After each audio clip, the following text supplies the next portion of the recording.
Hola, I'm Herson Borrero. Bienvenidos a City and State TV.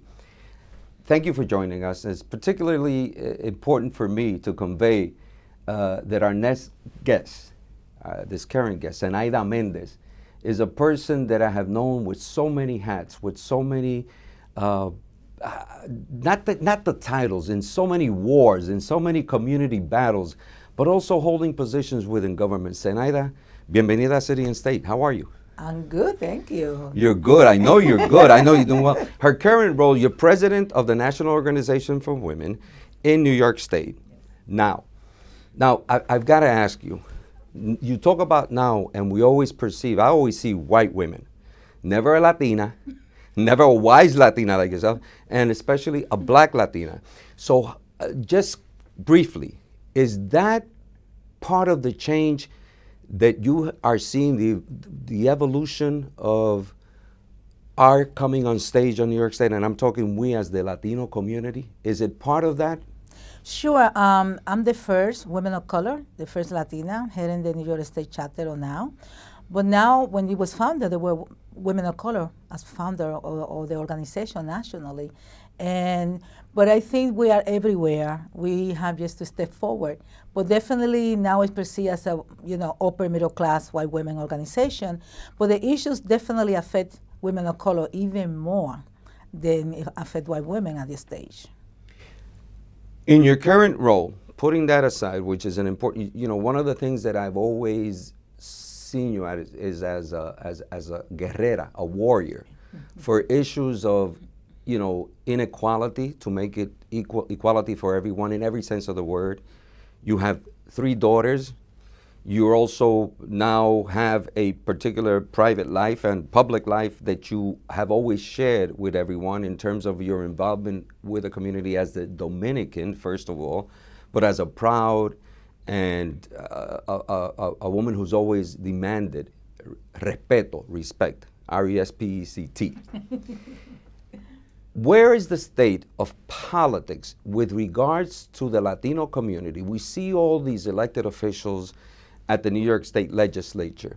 And I'm getting into the political world because we understand that we have so many people that are males at the state, in the Senate, in the Assembly, at the City Council, with the exception now of Melissa Margarito with big prominence. Where are we in terms of that equality for women in terms of the public sector, the elected sector? Well, we are way behind, as you know. Right now we have a situation where the State Assembly, we have 2 or 3 Latinas, Carmen Arroyo and the lady from Brooklyn, and unfortunately Gabriela Rosa had to step down. So right now we have 2 Latinas in the State Assembly, so we don't have any in the Senate. We're doing much better in the city of New York. So that's why my struggle and my lucha to make sure that more women come along, especially young women. I do a lot of talk in colleges and high school, letting people know how important it is public service. We don't have people making policies that affect, in a good sense, positive sense, women of color, people of color in general. Because I don't like to be, but in as a Latina only, or as a black. I am a woman. We are the majority in the world. We are the largest population women. I happen to be proudly an Afro-Latina, so I'm also identifying myself with black people all over, struggling. Therefore, I don't like to be in bad thing. So the state of politics in New York State is very sad for the Latino community.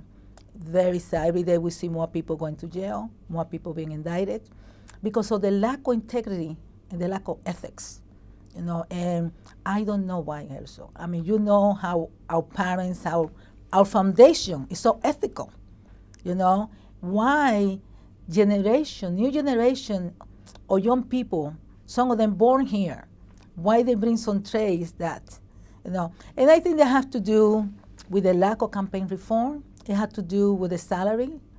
I mean, you live in a city that is so expensive, state that is so expensive. Making $79,000 a year is not going to cut it. even with your expenses paid. And they expect you to dress up every day, to drive a car. So you have to take that in consideration. You have kids that are going to college. So I think there has to be some reform to start curtailing the temptation. But you're not suggesting then that somehow this is justified, the people that have done it. I mean, they didn't. Oh, no. Okay. No. Clear. Ethics and integrity. When you run for office, you know that you're not running to get money. Right. You're not going to be rich. Exactly. We know that for the get-go. But I feel, let me tell you, I find out that when you get elected, you get for your office $80,000 for your staffing. That happened 50 years ago, that happened 40 years ago, and that happened last year. How can you hire staff just with a budget of $80,000 a year? So who's going to work for you for $20,000 a year? Who? A very young person that you can exploit and abuse. And, yes, but don't have the experience, don't know our community. So at the outset, there is a problem in New York State. We have a governor who supposedly is very progressive, very conscious of all this, and complains about his own salary on occasion he has, because he does have 3 daughters. By the way, most people don't know that Governor Cuomo, I think all his 3 daughters actually went to public schools. So, or are going, one of them at least is still going to public schools. So, are you telling me that among the reforms that have to be done is a real hard look as to what the cost of living is currently and make adjustments accordingly? Oh, definitely, yes. We have to be fair to everyone. We all need to be earning a decent living in order to sustain our family. I mean, some people have 1 kid, but some people have 4 or 5. You're not going to find many. You're not going to find many converts in New York State or people that, among the electorate that say, well, if they know what they're getting into, let them do something well, else. This is what happens in the Latino African American Asian community. Those legislators are working full time. Some of the community they work part time, and they have. Because they're attorneys. Exactly. But in our community, the need is so great that they cannot afford to work part-time. You have to take that in consideration too. That's true. Let me get back to some of the nitty-gritty of the political scene. We all know that eventually there will be a person of Dominican ancestry, either born in the Dominican Republic or born here of Dominican parents, that will be elected to Congress. Adriano Espaillat has run twice unsuccessfully. My questioning, and I do it from outside the Dominican community, but as a Latino, but as a Puerto Rican, I say, why does it have to be this particular Dominican? Isn't there una Dominicana that could run? Why does it have to be, again, Guillermo Linares made history in the city council being the first Dominican. So did Adriano Espaillat being in the assembly, the first one. Isn't it time among the Dominicans to select a woman so that it could be a double kind of thing, that first congressional member, una dominicana mujer? Oh, yeah, definitely. What happened, I feel that Adriano Espaillat, since he was a senior legislator who knows definitely the rope of politics, and he felt there is an opportunity to move up the ladder and represent the Dominican community up in Washington. So that I think that everyone had the right to have aspiration. That's fine. But definitely there are plenty of talented, educated, smart people that can represent us in Washington. I hope there will be a woman, but like I said, the opportunity was there. I feel that Adriano felt that was the opportunity. I also, I criticize that he left the seniority of the assembly to run for Senate. So right now we have, freshmen in the city council, freshmen in the state legislature, and no one representing us in D.C. Is there a way to getting to the gubernatorial race right now? We have a governor who is supposedly, allegedly very progressive, who's laid out some things, but you have other candidates, independent. Where is Zenaida Mendez, who I've always known to be a good Democrat? Where are you right now, taking a look at the scene? Because I don't think we're being included within the governor's agenda. Certainly there was a trip recently to Israel in which it was male-dominated, all white guys. They didn't even include Senator Andrea Stewart-Cousins. How do you perceive the inclusion factor in the Democratic Party, and do you think it's good that the governor is getting a primary from a female? It is wonderful that the governor is getting a primary, or anyone. It is always good. That's what the democracy is for. You have an election, you have to have people to elect. If you run by yourself, what kind of election is that? I'm very happy there is a woman who's a qualified, smart woman running for governor. As president of the National Organization for Women, when there is a qualified woman, a feminist running for office, we will definitely look at that very carefully because we are an organization empower women and want equality. Therefore, we are seriously looking into Ms. Who to endorse? Tishao. She definitely requested our endorsement, and we are going to have a very big meeting coming up in the next 2 weeks to discuss several candidates. In Did particular, the governor ask for your endorsement? Not up to today, no. He hasn't formally requested it. not formally. Does he assume it?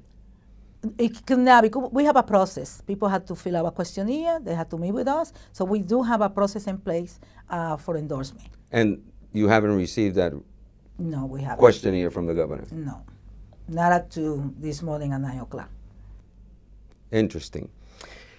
One last thing, because I know that you're a busy lady and you have multiple things. The agenda for Zenaida Mendez in all her multiple roles, and you have many, and I say that people don't realize that you have your hands in so many things and are really a wise Latina. What is 3 top things on your agenda for the rest of 2014 and going into 2016 because we have a presidential election?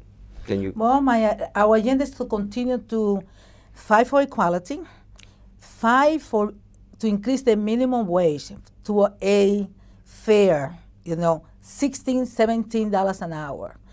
And we are fighting to get all those people who work for tips workers, especially the majority are women working in restaurants, making $2.14 an hour, so that they can bring that wage parity.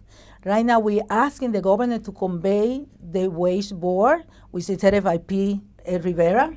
In the Department of Labor. In the Department of Labor. Right. He should call a board meeting to discuss the tip wage for restaurant workers and other workers, because making a baseline $2.14 an hour and just depend on tips in some of our community doesn't work.